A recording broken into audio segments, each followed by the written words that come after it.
pain is not a frozen shoulder. Hi, I am Dr. Apurva Kadam Thakkar, and today we are going to discuss about what is the main difference between a frozen shoulder and a rotator cuff tear. Okay, so I have a frozen shoulder, just because they think that every shoulder pain is a frozen shoulder pain. So understand that there are two things. Shoulder also has a lot of other complications, but today we are going to discuss the main two things, that is rotator cuff injury and a frozen shoulder. So when you have a frozen shoulder, your history will be like मुझे धीरे धीरे pen शुरू हुआ and then धीरे धीरे ये pen बढ़ता गया. So it is a gradual onset in frozen shoulder. In rotator cuff injury, there is a significant overuse and there is a significant trauma which we can find out with the history. So they will say I was playing, or I had a fall, or I was working for long hours, and then this gradually started.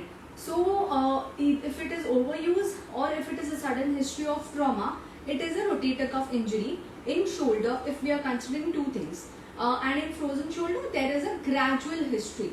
Now the main two things when you understand whether if it is a rotator cuff injury or a frozen shoulder. In frozen shoulder, frozen. So the frozen shoulder, the movements are frozen. So you cannot move your hand. It may be stuck. So after this point, when you actively try and move this shoulder, the hand will not move. Even if you try to move, even if I try to move, it is stuck at a point. You will have extreme amount of pain. When there is a rotator cuff injury, when I try to move your hand, I'll be able to move your hand fully. But if you actively try to move your hand will move only this much, because you have the tear in the muscles. There is lack of strength in your muscles. So active movement is not possible. But when somebody else passively, when we try to move the arm, the hand will go upwards. So this is the main difference between how do we understand whether it is a rotator cuff injury or a frozen shoulder.